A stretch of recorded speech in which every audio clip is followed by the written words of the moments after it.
Dans cette école, un cours d'histoire sur le royaume du Bénin, au Nigeria, est enseigné dans le cadre de la matière baptisée « Sciences humaines ».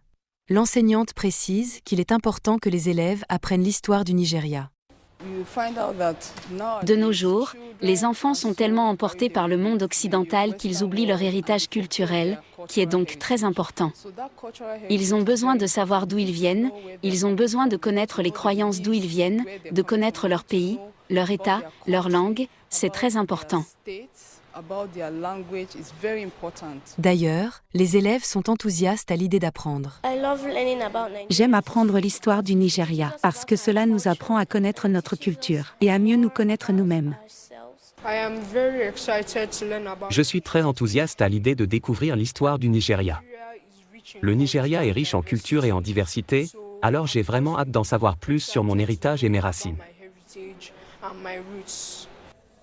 Si ces élèves apprennent des bribes de l'histoire nigériane, ce n'est pas aussi poussé que lorsque l'histoire était enseignée en tant que matière à part entière.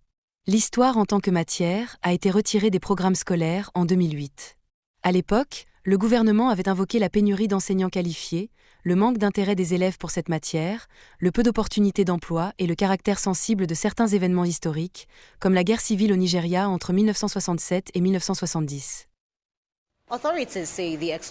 Les autorités affirment que l'exclusion de l'histoire du programme scolaire depuis des années a laissé de nombreux jeunes déconnectés du passé du Nigeria. Le gouvernement exige désormais des écoles qu'elles révisent leurs programmes afin d'y inclure l'histoire comme matière obligatoire.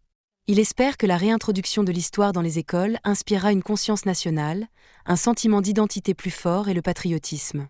Le gouvernement n'a pas précisé si les préoccupations de 2008 avaient disparu. Mais il estime que la nécessité d'enseigner l'histoire à l'école l'emporte sur les raisons de sa suspension.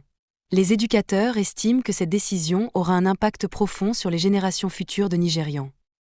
Cette capacité, et c'est ce que fait l'histoire, est le lien entre le passé et l'avenir. Je peux donc me tenir debout et regarder derrière moi et dire, vous savez, je comprends ce que c'était, ce qui s'est passé à l'époque. Je comprends ce qui s'est passé à l'époque précoloniale au Nigeria, à l'époque coloniale, à l'époque post-coloniale, etc.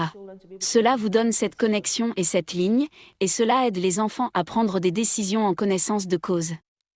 Ils ont toutefois exhorté le gouvernement à mettre en place des mesures pour assurer une mise en œuvre harmonieuse.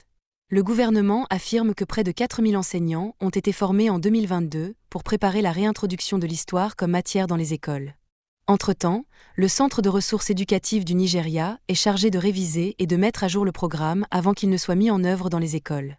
Cependant, aucun calendrier précis n'est disponible quant à la date d'achèvement de ce processus.